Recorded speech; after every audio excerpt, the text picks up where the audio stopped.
All right, welcome to the show on this Thursday night. We have a packed show. We're going to take the first part of the show and we're going to talk about Festivus. We were all, me and Bobby Joe were out there live streaming. We got Russ down in the bottom right, and we have Mike Martinez in the bottom left finishing up his group run tonight.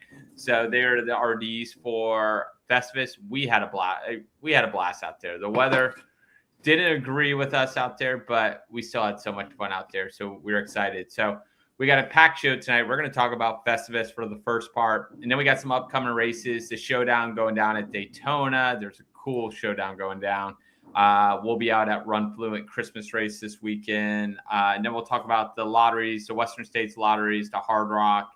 And we got a bunch of other stuff going on. So, again, welcome to the show, Russ and Mike and Bobby Joe. So are we all recovered from this weekend? Getting there.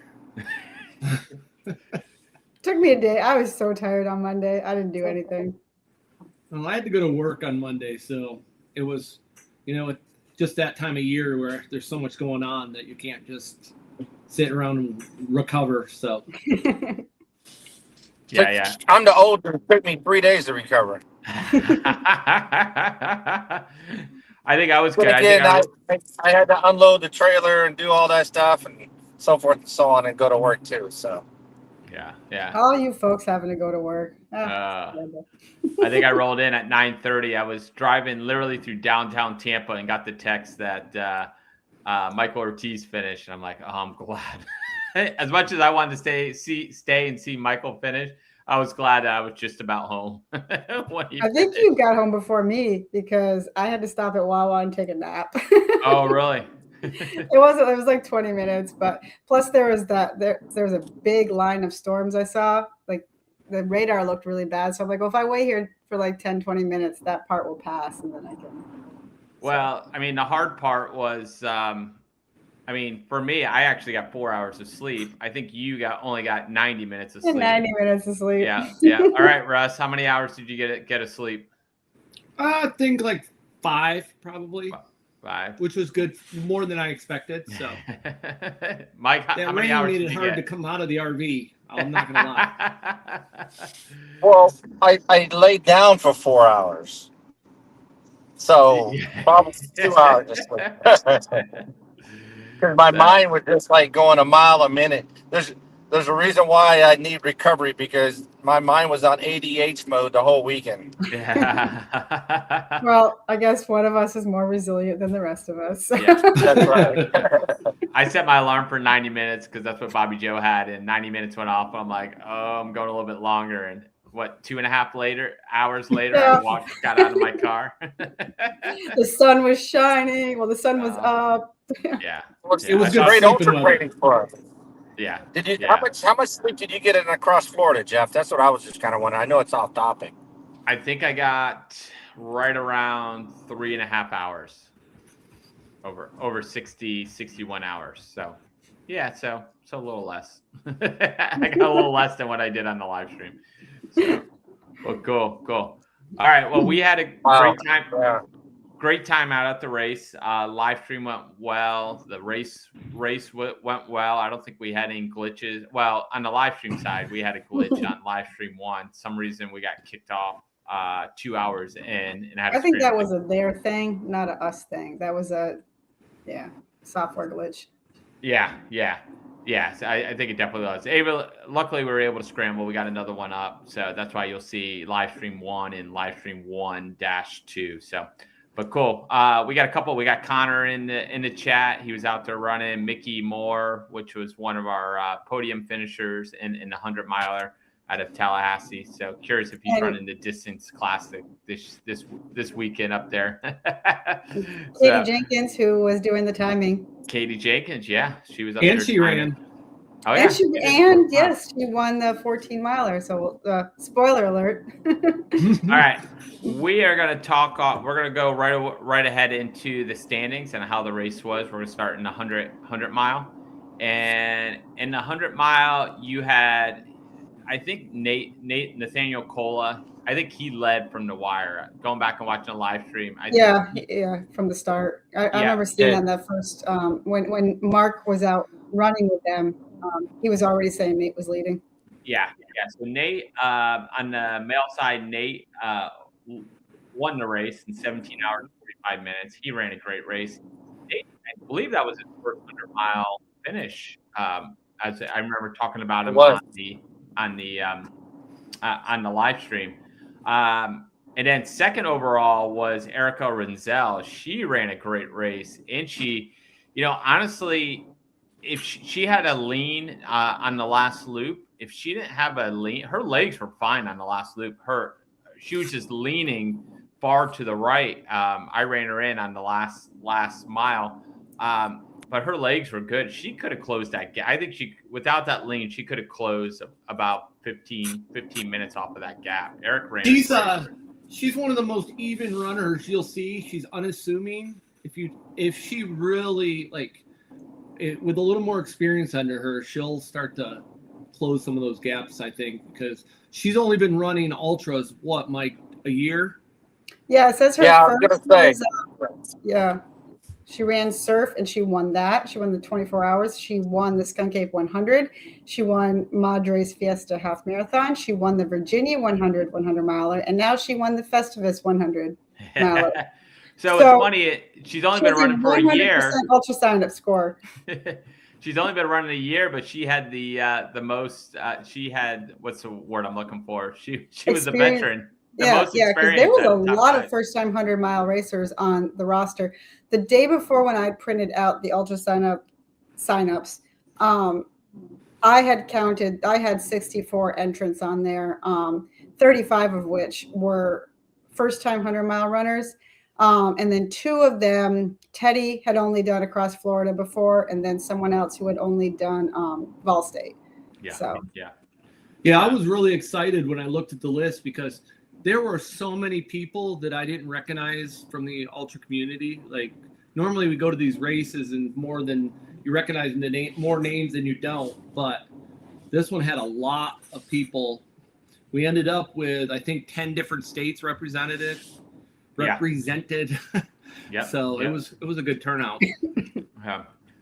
Second place on the male side was Mickey Moore out of Tallahassee, and Mickey, he's in the chat too. He ran a very consistent race. He looked good all day long, and he too, I believe that was his first 100-mile race.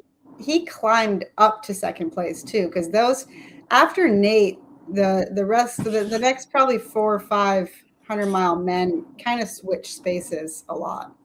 Yeah, and I think Angel climbed quite a bit too. Angel climbed a lot. 3 yes. male. Yeah, but we knew Angel's a veteran. He's run Daytona. He's done a few. So we knew Angel was going to be moving up all day long, and same thing, Angel. What's funny is every time he came past our booth, we're all like, Angel. If you go back and watch the live stream, he was like you said, he was one of the few people there that we actually did recognize. So. Yeah. So those guys, I mean, those top 3 guys did really well. Nate, Mickey, and Angel, they ran great race. Dustin Poling, we thought he was out of the race early on. I think on one of the earlier loops, he rolled his ankle, and he walked in the loop, and then all of a sudden, we kept seeing him loop, another loop. He was running. He ran a great. He was using those poles like he had 4 legs. So yeah, he's the veteran of our races, and I had him in the top. The guys, even though he had never covered this distance before, but I've seen him enough in our races, and I knew he had the grit and the heart. And then when I seen him twist his ankle, because I don't think he told me, but he wanted to do a sub 20, and that's pretty ambitious for your first, 100-miler. But I knew he had it in him with his training because I was following him. So, but I knew if he could recover, which he did, and he just gritted it out, man. I got a lot of respect and props for that guy. Yeah. Well, and that weather would have been hard for anybody to, Nate putting up 17 hours, 45 minutes is just incredible. So for those that don't know, it started raining, around 6 o'clock, say Saturday night, and did About not. 6 o'clock, right after it got dark. Yeah, there would be patches every once in a while that would last maybe 5 minutes, and then it would just come pouring down again. We were lucky it wasn't windy. So it was just a straight downpour for them for what 24 hour, 20, however long. Yeah. The good thing is the course held up very well. Like, yeah, it didn't get surprisingly muddy. well. Yeah. Yeah. The ground soaked it all right up. It did. I didn't run the course, but it got a little wet at the finish line, but the rest of the course was it was still perfect out there. Yeah, I ran one lap with Michael Ortiz Sunday afternoon after it had been raining a while, and there was no pooling. It was, there were some areas where it was a little softer because it was wet, but nothing like no mud, none of that. So it held up. We were lucky; it held up really well. Yeah.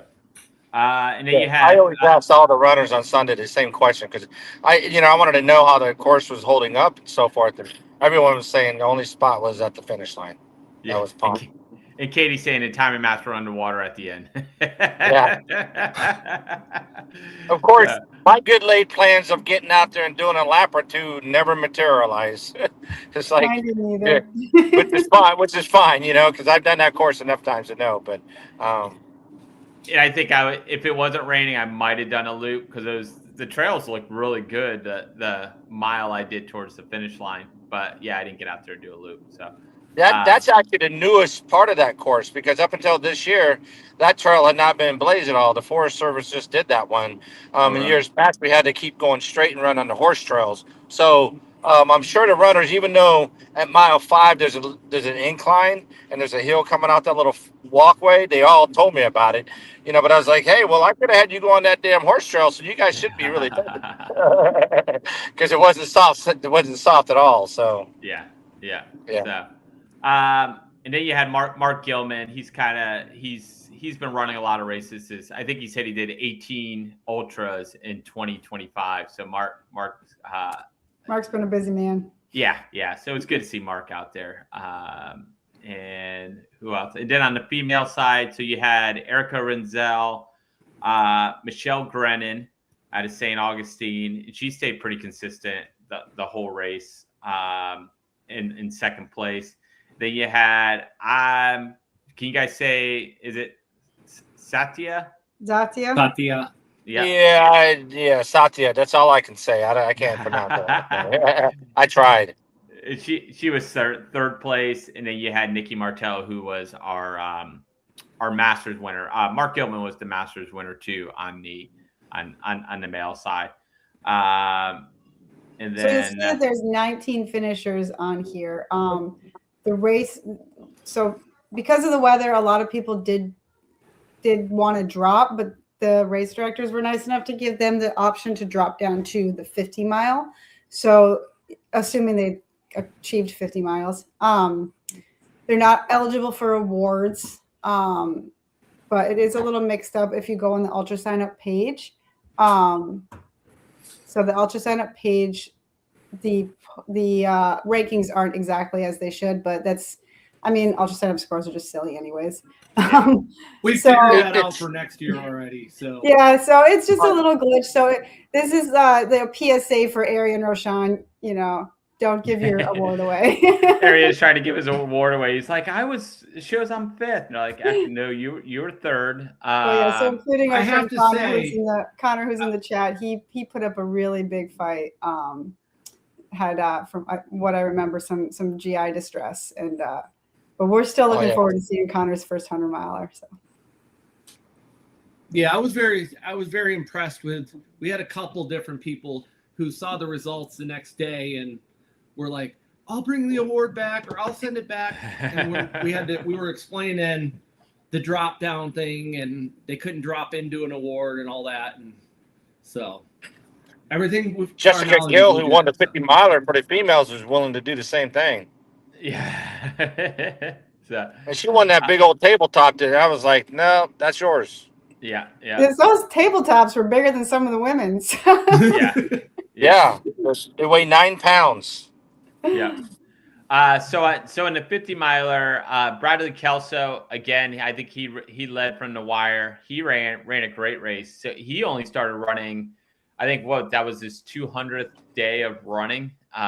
He had a Oh, his streak. Yeah. His streak. He started running like 210 days ago out of North Carolina. We got a great story we're going to tell later about Bradley Kelso. We'll get the stories. So and he his won. Crew, and his crew, is that the story? And his Yeah. crew. That's the crew. Okay. Okay, I won't Don't spoil it. I won't spoil it. Yeah.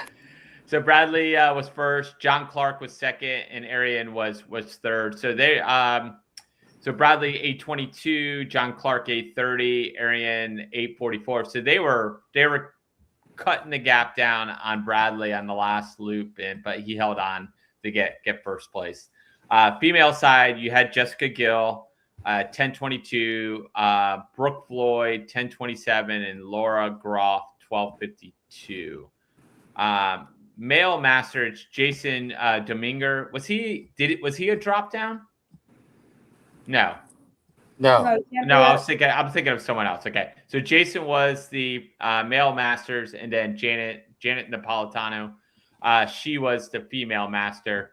And then Janet finished and then went and worked the aid station. And she worked until we closed down when Michael got done. So Wow. Good for her. Yeah, and she would have ran the 100, but you guys needed her to run the aid station, so Jessica Gill said this was her first trip. Her first what? It was her first trail race, and she ran the 50 miler and she won it. Yeah, nice. I mean, you had a lot of newbies in there that kick some butts. Sometimes not knowing what it's going to be like is your best weapon. Yeah. My best 100 is still my first one. So I think I told Bradley that I go, the thing about running your first ultra, you don't know what you're doing wrong. And so ignorance it works. is bliss. Yeah. And then when you start getting experience, you start overthinking it. And so great job. Great job on that. I always ask for the newcomers, beginning of the race, just because I try to lighten the mood for everybody and tell everybody not to follow them because they'll get them lost, just like we do in recovery. We're like, don't follow the damn newcomer. They'll get you lost. Yeah. All right. On the 30. But the newcomers didn't get lost themselves, so it's pretty good. No, I think he did a good job of marking the course. So, all right. On the 35 mile, Sarah Bro, we're gonna say it that way. Bro? She won outright in 5:37.19. She did really good, and they were rushing Mike to get to awards because they had to drive back to North Carolina. Yeah. And then on the male side, the leader was Colin. We're gonna say Zekovitz. Yep, we're gonna say that. And then second on the male side, it was William Gotham, and third was Jason Green. Good job. On the female side, again, we said it was Sarah Bro. Second was Lucinda Eversmith, and then third was Katarina Miklik. Yep. Male's master was Sam Rayner, 6:38, and female was Valerie Rochon. Arian's wife. So great job on the 35 milers. 14 milers we'll go through really quick. I don't think we had anybody drop down there. So Bjorn Anderson ran a great. I think he had the fastest lap time. He had the fastest lap time from what I looked up. Yeah. Yeah, I remember. It's Bjorn. He was first place, 154.52. But Michael Lavery was. I didn't realize they were that close. In 154.50. So Michael was in the lead until the last half mile because he told me. Michael actually had the fastest lap. I think he had a 53-minute lap time, and Bjorn's were both about 58 minutes. Okay. Bjorn caught him on a downhill with about a half a mile left. Wow. Yeah. David Knight was third at Chapin, South Carolina. On the female side, in our chat, we have Katie Jenkins, who won on the female side and then went and timed for the next 37 hours. Denise Knight was second, and then Jessica Wise was third. 7 miler, you had Michael Ruby first, Grady Broderick, and Hudson Gill were on the podium. Female side, Sherry Jelinski, Melissa Navarra, and Sandra Palmer were on the podium for that. So you guys have any comments on the 14 or 7. 7 milers? So I think they were finished before. I mean, I think the 7 milers were finished before I was even finished setting my whole station up at the. they were through pretty quickly. So it was great. So where's Mike going? You're talking about Michael Ortiz if he's going out to Arkansas this weekend. I think he means because Mike Martinez who's driving right now. He's driving. Mike. Not anymore. I'm home. We lost Russ. Yeah, we still got it. We got his audio. He'll pop in. No, I was coming home from the group run. Now I'm home. Now you guys know how long it takes me to drive home. So, all right. So let's talk about, the stories from the race. It was great. I think you guys put on an amazing race out there. I think the course was really good. I think it's a race that I think it's going to, and I think I told you both this, with that course, with the setup, everything, I think the 100 miles is going to grow out there. I think you guys got a great race out there. The course was great. It allowed crews pretty easily to crew, which I thought was great. You guys had amazing food. I mean, whenever I wanted to eat, there was food out there for me. Hot food at the aid stations. It was hot food at the aid station. Hey, vegan food too. Come on now. Vegan food, yes, I was Come fed. on, hey, I take pride in remembering that vegan food for you. No cross. We even answered that in the live chat during the show. Someone had asked. Someone had mentioned there was no vegan food, and I said yes, there is. You have to ask for it because they don't want it sitting around and getting old. So just let them know, and they'll cook it for you. No cross-contamination or anything. Yeah. We're getting educated on the vegan lifestyle. That bacon, as I said, the bacon was amazing. I don't know where, it wasn't cheap bacon. I don't know where you guys got the bacon from. That was really good bacon. I loved off of that. Was it Publix? Yep, it was Publix bacon. It was a 2-for-1 special. It's not cheap, but I get it for 2 for 1. Yep. Smithfield was something, the brand. You guys had Spam out there. I had a couple pieces of Spam. Spam was good. I think the food of the hour, though, was the roasted marshmallows. Oh, yeah. We have a great video on the Pacer Travel with Michael Ortiz. With Michael Ortiz. If you go to Shorts, Mike was doing, hang on, where is it at? He was eating. We'd play the video, but you don't get too much. So he was eating. We haven't even posted it yet. That we did it on the Instagram, so we'll post it later with him doing marshmallows. But it's at the end. If you go to the video, we have a video with Michael Ortiz right here, and at the end he's roasting marshmallows, and at the very end he's roasting marshmallows with Santa Claus. And he thought he was hallucinating already. First time ever in all the 9,600 milers he's done has he ever eaten marshmallows. So we feel pretty special. Yeah. He's DNF'd probably 25 times. Well, that's true. The ones he's finished. Yeah. And Mike Martinez wanted to get the small marshmallows, but Emily said, no, we needed giant marshmallows. And those things were like this big. I think her exact words were, size matters. Size matters. She did say that in the middle of Walmart. Michael even made a comment that he wanted to use it as a pillow. So the soup was well received too, I think. So yeah. You guys poured me some soup, and I was about to eat it, and Michael Ortiz came in through after the marshmallow. He wanted soup, and I said, go grab him mine because it's cooled down just enough for him to eat it. And then I'm like, I need to go back and get the soup, and I never went back to get the soup. So I missed out on that. But you guys always have one of my Tres on egg burritos. Oh my God.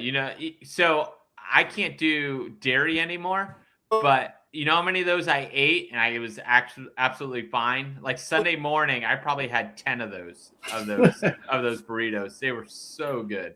I was just my coffee cup was always full, so that was also a good thing.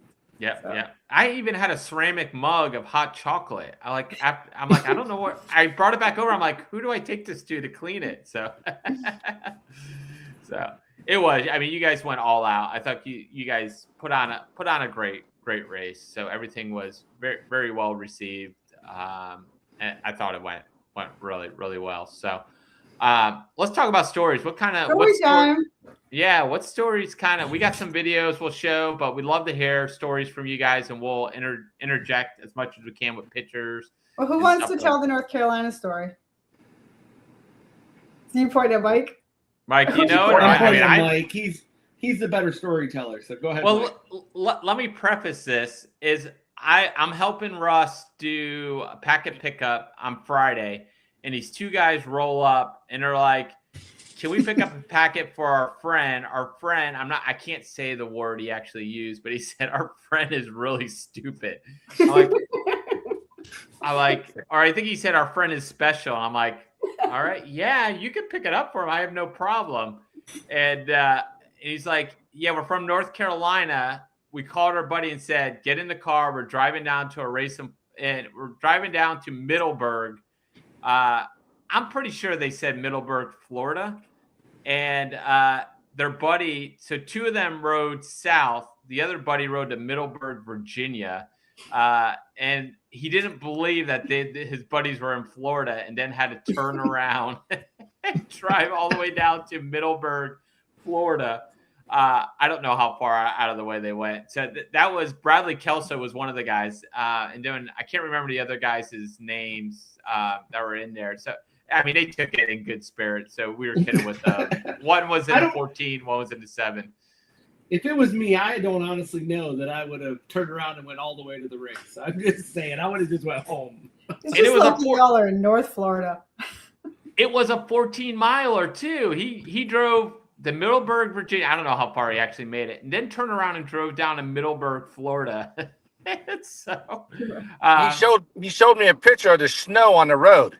Oh, did you really? There was snow on the road, and we're like, well, I always claim how we'll never have snow here. So we better not get any snow next year, man. I'll be a little ticked off at that kid because I'll blame him for bringing it to us. And then they were great because then after the race, they got in the car and they were on the live stream the whole way back chatting with us. I think they stopped at Hibachi on the way home. Yeah, they said Hibachi for an hour and a half. Yeah, and then they were interacting with us the whole time on the live stream until they got home. So it was good. And they're like, then they went to bed. Then they woke up the next morning and did a recovery run and shared that with us. And still got back on the live stream and it was chatting with us. So I just want to point out how many people we have in the chat right now. Yeah, we do. That's pretty good, isn't it? Yeah, it's really good. I can't see the chat people, but yeah, we have a little number up in the top, but it's I don't think it's exact. Who's T-Bone? T-Bone. Billy Porter. Billy Porter. Okay. From Brunswick, Georgia.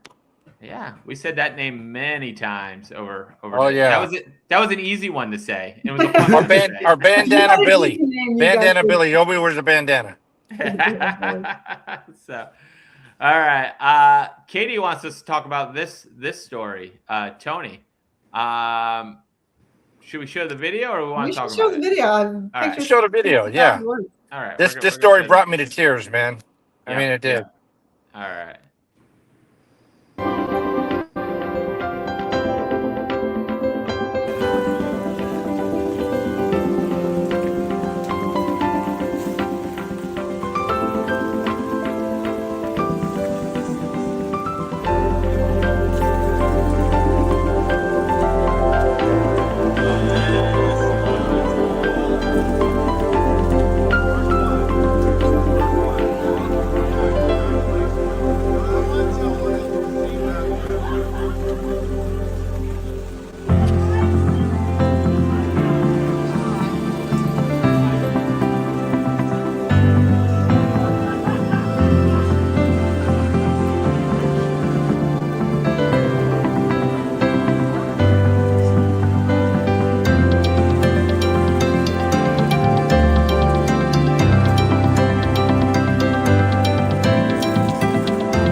All right, Mike, you're on. Tell us a And story that about was Tony. so emotional. Tony came into the timing tent. He was smiling the whole time. He was just happy. I mean, he's won a few of our events before. He's always like that. He's always got a great disposition. And he comes in, he's like, "Oh man, he goes, I think I got to call it quits." And I'm like, "Why? You look good." And he's like, "Oh, I just did about a 3 hour lap." I'm like, "No, you did it in 2:15." He goes, "Well," he was really distraught. So he had outside sources that he was just kind of needing to call it quits, and it's just like, so he left, and about, I think, 10 in the morning, he texted me. He said, "Hey, Mike, can I come back?" I said, "Hell yeah, you can come back." And so I was just so happy to see that text message when he came back. And then Mike Alberts just, graciously said, "Hey, I want to pace that guy," so he paced him to the finish. And such an emotional story. And like you said in the video there, that's just the way it is with ultra control vibes, man. Just people taking care of each other and just looking out for each other. And um, I was just so, I mean, I was just, me and Katie and Mike were there when he was, meeting us and stuff, and you guys were there, and it's just so emotional that this kid, you know, was so distraught. I mean, and I'll share it. He was crying, and it's just, and I just felt so bad for him, and so this is one of the greatest stories I've ever heard, man, about, this kind of stuff, and of course, as, me being the race director, it was really emotional for me. And, this is what it's all about, having seen people overcome obstacles. And, we've all been there. We've all got our 100-mile buckle. So we know what it's like, as well. And without, those type of circumstances. So I can't wait to see Tony again. I'm going to probably email him tomorrow just to check in with him. Yeah, great start. And let's just preface this: like Tony came back, he didn't run slow loops. No, Tony, his loops were unbelievably fat. Like he looked like he was fresh the next morning. Yeah, Like, I was trying to right here. So let's see. 130 was His his average pace, I think. his last, well, because his third loop was mixed in with the time off course, it doesn't show it, but his lap 13 was 1 hour 39 minutes, and lap 14, his final lap, was 1 hour 31 minutes. and I'm sure that first loop was in the 130s too. Like Yeah, and I mean, and he was doing that though, like from the first lap up until lap 9, or so that's what they were all sub 2. But first lap 1 to lap 7 were all an hour and 30 minutes and change. So he was kicking butt in that race. I'd be lucky to do that for one loop, let alone. yeah, he killed it. Yeah, no, he was doing really good. So he would have hit the 50-mile mark around 11 hours. Yeah. All right, we got one other. Probably 18, 19 hours whenever he came in, something like that, at 80 miles, So I was just like, dude, we were like, you got 20 hours left. That's what we were telling him. Like, you got 20 hours left, man. Just go chill out and come back, whatever, I mean, So. Yeah. So. All right, I got another video. This one we did post to. I think we posted it. Some people probably have seen it. This was William Edwards finishing, and I just happened to be in the right spot at the right time to catch this video come in, and this one made me cry while I was filming, and I'm breaking down. I think as a dad nowadays, like it doesn't take much. Like sometimes I'll sit there and watch like soldiers coming home videos on like YouTube, and my daughter's coming. They're like, "What are you doing?" I'm just bawling on the couch. Like I think as a dad, I've become more sensitive. So I'm watching this happen, and I'm just, Williams ball. He has tears in his eyes. I'm trying to hold back, and here's a great video.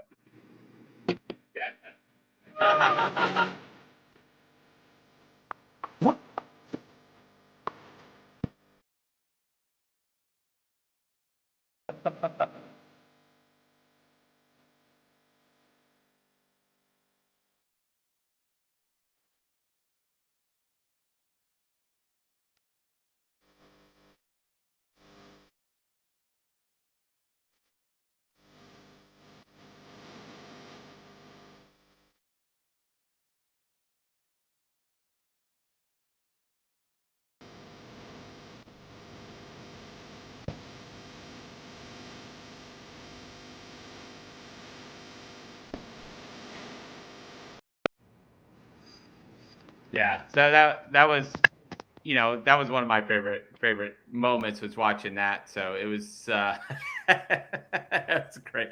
And it's pouring out rain. His son's in a rain jacket. It was just great. And I believe that was William Edwards. I think that was his first 100. So for him to get the belt buckle too is just absolutely amazing. So and for the crews to be out there through the rain was also amazing. We got Justin DeVille's in the chat. Like he was crewing Teddy.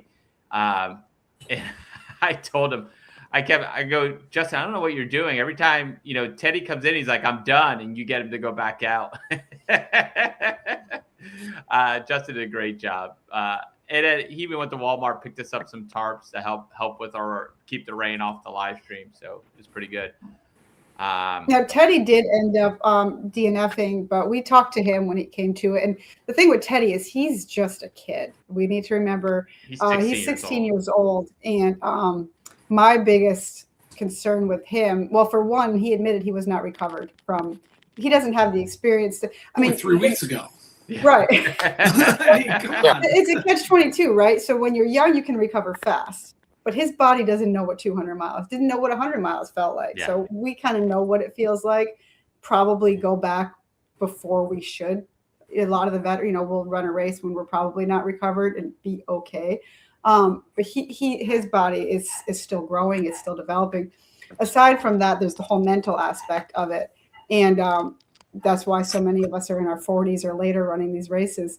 But I didn't want Tony to hate the sport. I don't want him to have these, not Tony, but Teddy. I don't want him to have all these, these feelings like, oh, I did it once or I can't do it again. Or it's, it does get to feel too hard sometimes. And especially now that he knows what he's getting himself into. Yeah. So I think it's really important that he recognizes that, he kicked ass out there for as long as he was out there and he put up a good fight. And there's nothing wrong with saying, today's not the day. And the weather played a big role. Oh, the weather was horrible. The weather was just 200 miles. So yeah. Well, and we get desensitized being in this community to think, 50 miles is normal. There's nothing normal about any of these distances. So, props to him for getting in. That's pretty remarkable considering what he just went through and stuff. So I bet nobody else in his high school is doing that. So no. And he has a 200-mile belt buckle. So, and then a bunch of other stories. We got a lot of other stuff to cover tonight, but Michael Ortiz, he was fun chatting with. We got a great interview with him on the Pacer Travel channel. So if you haven't subscribed, go to the channel, subscribe to the channel. We've been putting up a lot of good video. We got a lot of good stuff. He was fun chatting with. He was the DFL, showed up 48 minutes late. He just takes his time. Michael Ortiz is fully capable of running a 28-hour race or 27. Yeah. And I think Bobby Joe said if the cutoff was 34 hours, he would have been 33 hours 50 minutes. He even said that to me. He said it always expands to whatever the cutoff is. Yeah. If it was 30 hours, I would have ran it in 29:50. He is a lot of fun though, yeah. And he did take it. I found out at one lap he slept in the tent, the media tent. I let him sleep for 7 minutes, and then I kicked him out, and only for him to go over to the aid station and sleep there for He's slick. He's experienced. Yep. Yeah. I'll go somewhere where they're not going to get on me. Yeah. Well, it served. He slept in Ramirez's RV. Oh, did he?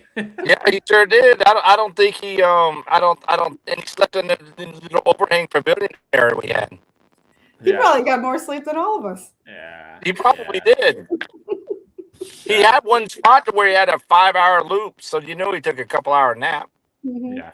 So it was great. It was, I met him briefly at the Tampa Bay 100, so it was great to actually sit down and talk with him and chat with him. So he's a legend in our sport. So yeah, we had ran a little bit together. We both did the cold long haul. So that's where I first met him. Yeah. So All right. So we're gonna. Any last words from the Festivus race?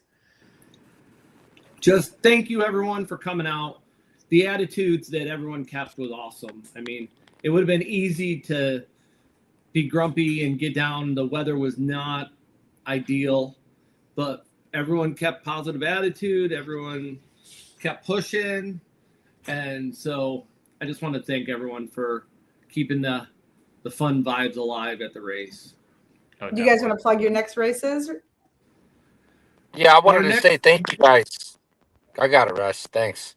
Russ always usually defers to me anyways. No, I just want to say thank you guys. It added a different dimension to our event, I believe, having you guys come out, for myself as well, just because, I remember Keys 100 when you guys were there and they were doing the roving, interviews and stuff. And so that was really cool for our runners and stuff. And when we talk about the weather, see, now, it's like, I don't want to say it's a pet peeve of mine, but at the same time, I tell people, hey, look, they're all like, oh, we run in the rain. We train in the rain. We train all year long because you never know what the race is going to be like. And that's my mantra. And so anyways, I'll get off of that point. But next race we have is a new one for us, which Kerry Ming gave this race to us. 26.2 on January 3rd in Palm Coast. They're in Malacompra. And then my favorite race is end of January. Last Sunday of January is Yo Mama. It's the fifth year of having it. It's a 50K on the Pioneer Trail. It's a out and back, so there's no loops. So it's a beautiful trail. It's probably, I know there's a lot of other tough 50Ks here in Florida, but this is one of the toughest 50Ks, elevation, technical, terrain that you will find. Okay. And then one of our, what we consider our marquee or premier events is a 48-hour surf, some ultra running festival, which, Bobby Joe, come on now. It's a short loop course, 1.3 miles, and it's flat, zero elevation, okay? What's the name of that? And we got bathrooms that are clean, new, with mirrors and running water, okay? So Oh, you're speaking my language. you don't have to take a troll nap. You can take a bathroom nap. Okay, I've done that so before. Lots of food. That's over Valentine's weekend. Okay. And then just FYI, we got something in the works. Okay, so just be prepared in March. Okay, we can't drop the ball on it yet because it's still early. However, it's going to appeal to, I think, a good demographic, and so just be prepared. Towards the end of March, we got something going on. Okay, Sounds good. ultra. I'll just say ultra. Okay. Ultra. Yeah, I'm trying to get that Ain't Your Mama 50K. I'm trying to fit it into my schedule. I think that would be a good training run for Black King that I have 2 weeks later. So You would absolutely love it, Jeff. Yeah. I would put that. It's almost like you're not even in Florida anymore when you get into some of it. It's got more of a Appalachian Trail, kind of a northeast kind of feel to it. And a lot of it runs overlooking the ravine. So Emily wants to come on down. Okay, there you go. Okay, and I'm going to give Joe Fuller a shout out here, but I'm going to give Joe Fuller a shout out here, but I'm kind of like the anti-Joe Fuller because I'm twice his age and we don't have any berm, okay, at the 50K for your mama, okay? I love you, Joe, but we don't have that berm stuff here. No berm. You're bringing up Joe Fuller. I have one thing to say about Joe Fuller. Skunk Ape Revenge 30K. That's all I got to say about the Skunk Ape 30K.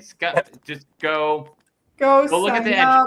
Go look at the entry list. That's all I can say about the Skunk Ape. We want to see who's the fastest Floridian. Who's the fastest, strongest, most badass Florida runner? Go to the Skunk Ape 30K. Yep. The Skunk Ape Revenge 30K. Unfortunately, I'll be at Black Canyon, or I would have been towing that line. Or come to surf and run those short ass loops that are flat, and then you find out how fast you are. We want to find out at the Skunk Ape Revenge 30K. Yeah. It's all good, man. Anywhere we can be in Florida is great, running these races. That's the way I look at it. Yep. So. All right, we got a lot of other stuff to talk about. You guys are welcome to stay on, or you could jump off. We're going to talk about what's coming up, and we appreciate you guys. So, good deal. Thank you. Thanks so much. Thank you. Peace out. All right, see you guys.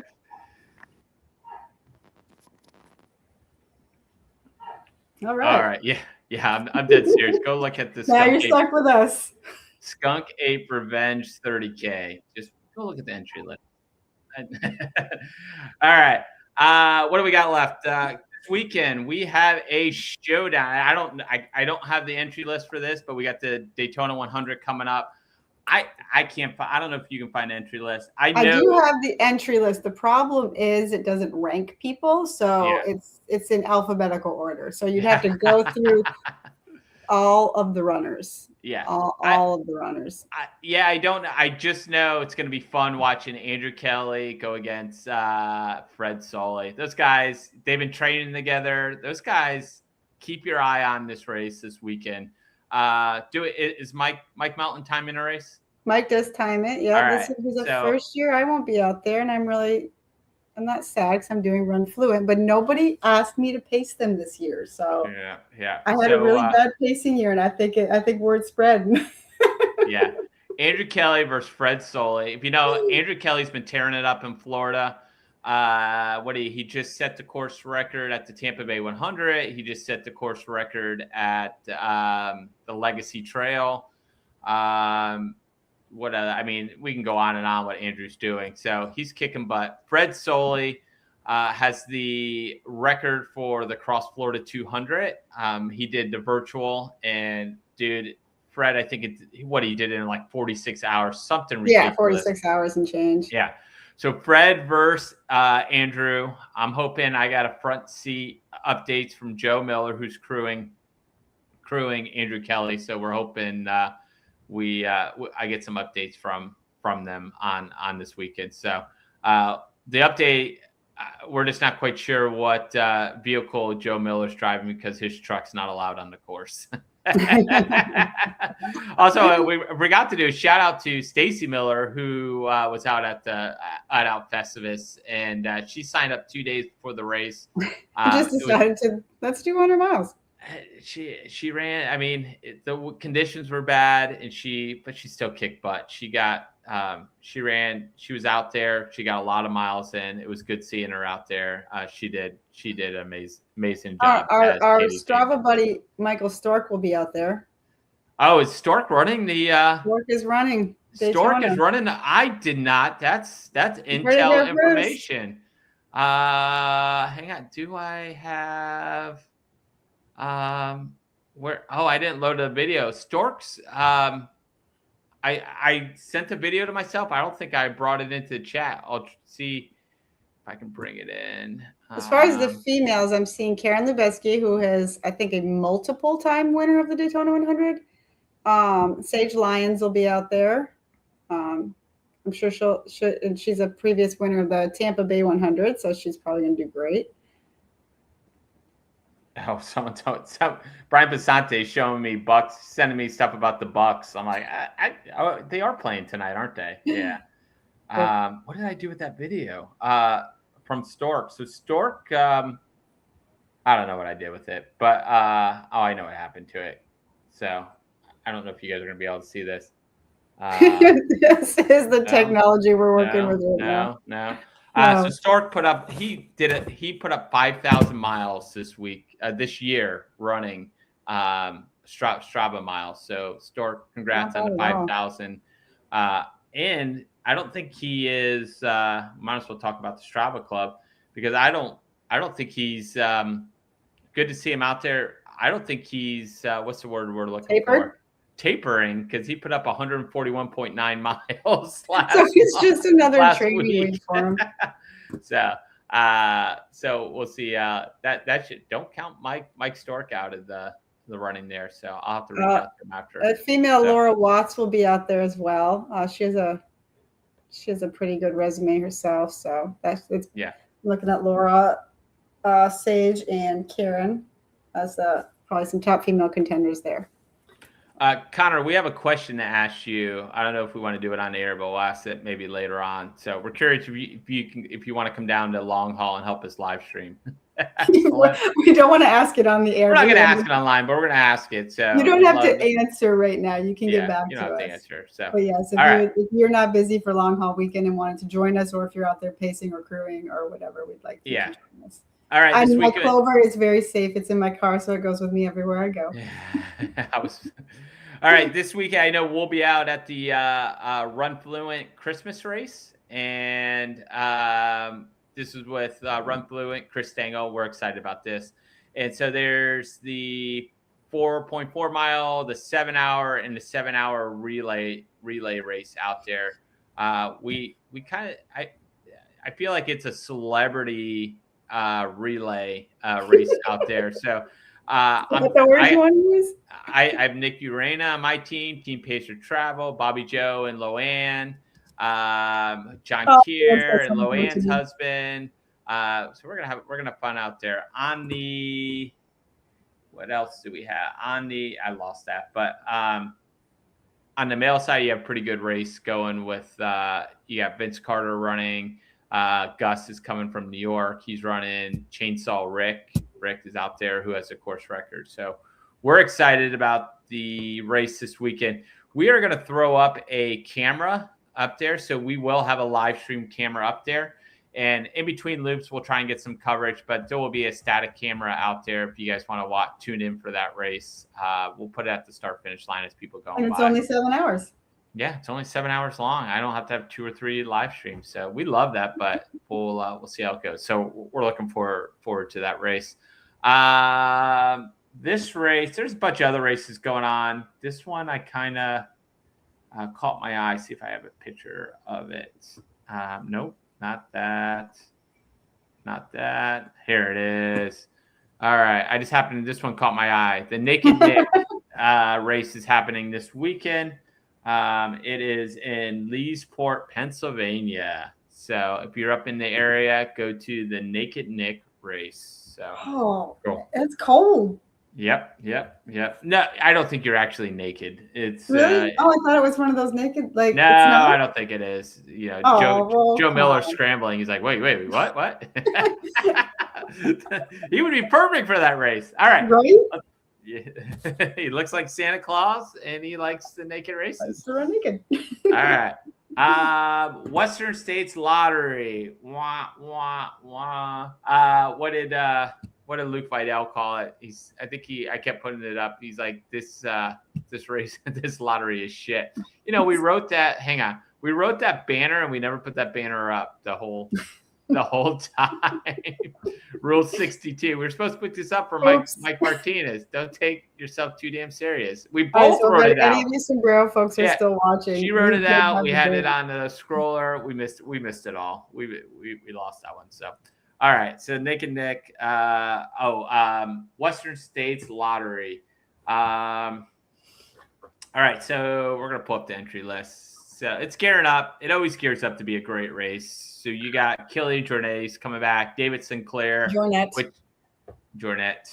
David Sinclair, who has a course record at JFK, and Hans Troyer, who was top 10 last year, but also second fastest time at JFK.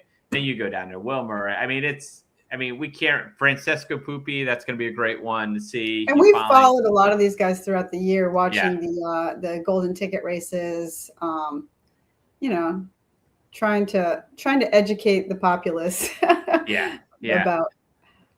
So it'll be. As we get closer, we'll start highlighting more of these races. Let me go down. We had one Florida runner make it into the race, Carmen Brockdorf out of High Springs, Florida. And I was down at the aid station when that happened, and the 2 aid station captains, Verity Mathis and Ron, they were super excited. So she's a friend of the Florida trail scene. So congrats. So here's her ultra sign up. She finished the Beer 100 mile in Logan, Utah, which I just applied for that lottery yesterday. We got 4 of us that applied for the lottery, 600 people for 300 spots. So we see Arian's in it. Who else we got in there? Brian Charbonneau, he signed up. And what's his name? Added New Samara. Joshua is in there. I can't remember Joshua's last name. So she has a pretty good ultra sign up. She's done High Lonesome Mountain out in Colorado, Cruel Jewel, Wasatch 100. She did the Cocodona 250. She's got the local races, Whispering Pines, Pinhoti. She's got on there. So she has a pretty stout. She's been the long haul. She has a pretty stout ultra sign up. So if we had to choose someone to go out there, this is a pretty good representative of Florida. She saved me from doing my first DNF at Cruel Jewel. I offered her husband Soren to come pick my ass up. That's Mike Alberts. Mike Alberts, yeah. So congrats to Carmen. Glad you got in. So we'll be following this a little bit more as we get closer to the race. There's a lot of notable people that got in. Zach Marion got in, who is in charge of the live, or one of the head guys at the live stream out there. So maybe they might be looking for someone to fill his spot. There's an opening. Yeah. Carrie Mang, if you're listening, Carrie. All right, what else we have? Then you have the Hard Rock lotteries. Where's my Hard Rock stuff? So this is going to be. So you got. I didn't get into this one either, but you got Dylan Bowman in there, Nick Curry, Jimmy Elam. Jimmy Elam, I think as I recall, he is trying to get a Western States golden ticket, so he might do the back-to-back. Tom Evans is in there, Aaron Glick, who ran a few years ago. Michael McKnight, I didn't realize Mike was in there. Caleb Olson, Jason Schlar, these guys. Now here, the female side this is a showdown. Everybody it's a showdown. It's Karen versus Courtney versus Scheid. Right? Yeah. Katie. Katie. I couldn't think of her first name. Oh, there it is. It's up there. So Katie Scheid versus Courtney DeWalter. This is what everybody's wanting to see. But there may be something that throws them all off. Is you got Tara Dower coming back. You have Tara Dower coming in. She didn't get in. She was on the wait list last year, ready to go, and she didn't get in. So so long, Courtney just ran away with all the races, and now these other, women are coming up, and I mean, Courtney's still amazing, but she's not the only one anymore. So. Yeah. So if you ask me, I'm putting my money on Katie Scheid. If we have to call it now, I think Katie. I'm putting my money on Katie. I can never go against Courtney, and I love Sarah, but I can't root against Courtney. But Courtney's been running marathons as her training races. Yeah. So was she running 2:37 at CAM? Yeah, she was fast. that was this weekend. Well, was she like 30 seconds off an Olympic qualifier? Yeah. I think it's 2:36 for the females. So.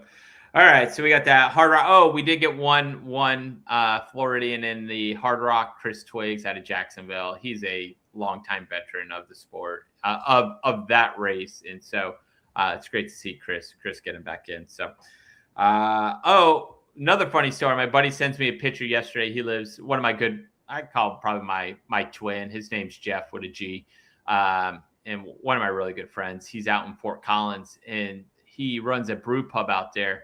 And yesterday, this guy keeps reaching out to him. He's like, hey, I want to do a trivia night at the brewery. Can we meet? And he keeps putting him off. So yesterday, this guy shows up, and he's talking to him. And he gets to the end, and they're not even talking about running. And running comes up, and my buddy Jeff starts putting two to two together. He's like, this guy, he goes, is this Dale Garland, the RD for Hard Rock? And it was Dale Garland that wants to do the trivia there. So he was brushing off. So Jeff's trying to plug me. He's like, yeah, my buddy, he had 2 tickets in the lottery. So Dale, he said Dale was really cool. So he's excited. They're going to do trivia in the brew pub twice a month. And so we'll get to hang out with Dale for the next couple, for I don't know, for the next couple months or however long they go. So, all right, we're going to try and go down. We went through, we're right at an hour, so we're going to try and Strava group. It's good. I sent a screenshot today to Jeff because 2 runs this week, and Garmin says I am overreaching. So that's That's how Hey, bad. Michelle training Grennan, who was second, she joined our Strava group. Oh, So look at that. yeah, Yes, if nice. you're in the chat, if you're on the Sombrero running Yeah. team, join the Pacer Travel team. We're going to get back next. We started off strong doing our little Dunkin' Donuts challenge, so we'll get back to maybe being a little more active and Yeah. getting you guys involved in some stuff. Mark Gilman, who is out there. Mark's such a great guy. Someone in the race out at Festivus, their headlamp went out, and Mark gave her his headlamp, and so she could finish the loop out. And then we got her hooked up with, and then I gave her my headlamp. Mark's such a great guy. We love Mark. So Mark, one of the leaders up there. Michelle led the group on the female side. Climbing, Brian Charbonneau must have been up in Georgia. I think he was up in Georgia. But yeah, Josh Coleman, who we had on last week, I told him to join the group and he would lead the climbing. And sure enough, he did. Josh Coleman, he was third place on there with 3,700 feet to climb out in Arizona. Paul Gibbs, fifth place. Oh, look at Paul putting up the numbers. Yeah. Good for him. John Paul Ballman was supposed to run 100 miles. So yeah. John put up a lot of pacing miles. He was pacing Mickey out there. So all right. Nice job. And all right, that's Strava. What else we got? We talked about Stork doing 5,000 miles. Now he's running Keys. Daytona. You're right. Daytona. He's done. He's done Keys a bunch of times. So that's great. Okay. Doug Mayo going after the 1,000-mile month. He's staying pretty. He took a rest day on Monday, but he's staying pretty consistent at that 37.2 miles. Doug is on point with numbers. So I know that 37.2 is exact for a reason, and I have all my confidence in Doug getting this done.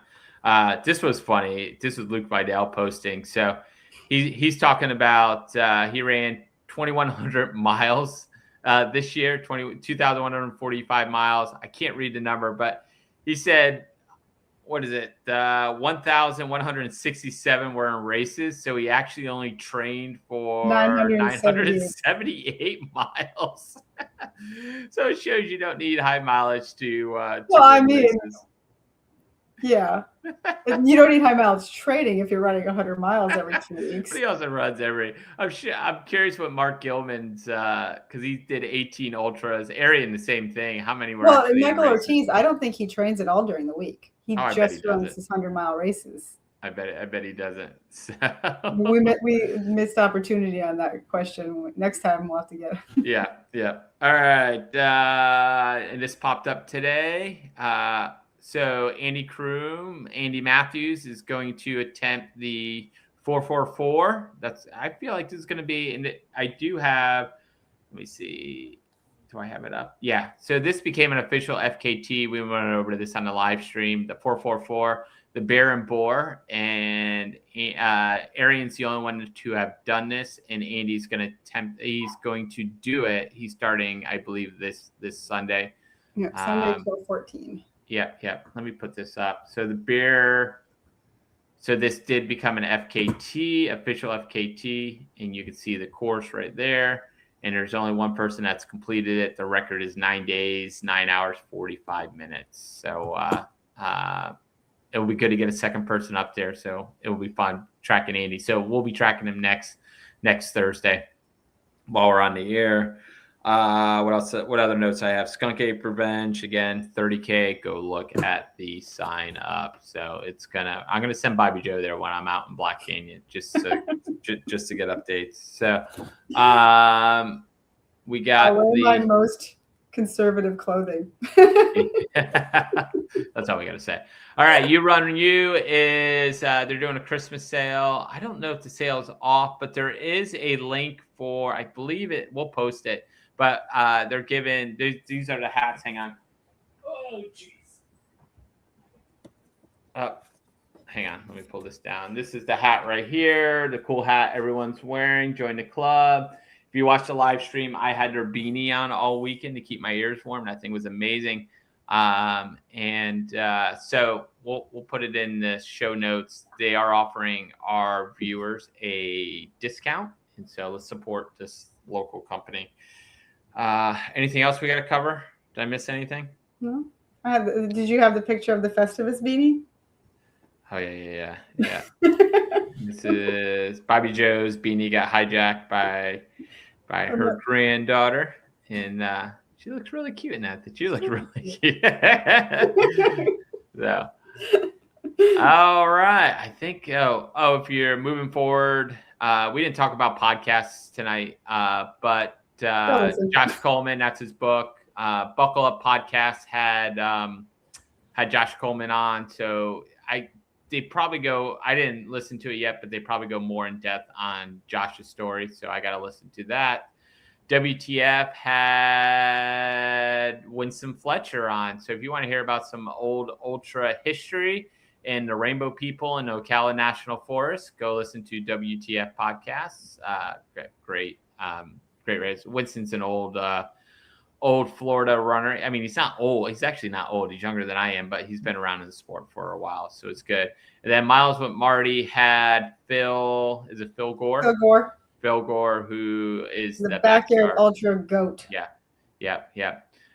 So those are 3 podcasts. Go out and watch. And there is rumor that there's a podcast coming back. That's all I got to say about that. We'll wait to see. Maybe around long haul. So we'll see. That's a little teaser. The Skunk Ape Revenge 30K. Go check it out. All right, that is it. If you haven't subscribed to the channel, subscribe. We're getting close to that 500. Oh, and we did go over. We were trying to get over 3,000 view hours in the last 12 months, and this morning we blew past that, and we went from 2,800 overnight to 3,300. This close to getting viral, y'all. Yeah, we're on like a 5-day. It's like a 5-day delay. So that was all the stuff that happened this weekend. So a lot of views. Thank you for tuning into the live stream. And I always say, when you go to work in the morning, turn a live stream on. Just let it play in the background. It helps our views. People are buying views and bots. We're not doing that. We're asking you to support. That's how you support the channel. Just put on a live stream every single day. We got enough of them. Yep. Tell your friends to subscribe. Put a live stream on in the background. I got my father-in-law trained to do that. He puts on a live stream every day, and I get at least 10 viewing hours off of him. So, all right, I'm gonna stop rambling because I keep rambling. So, appreciate it. We'll see you guys next week. Happy trails out there on running, and we'll see you guys next week. Thank you. Bye.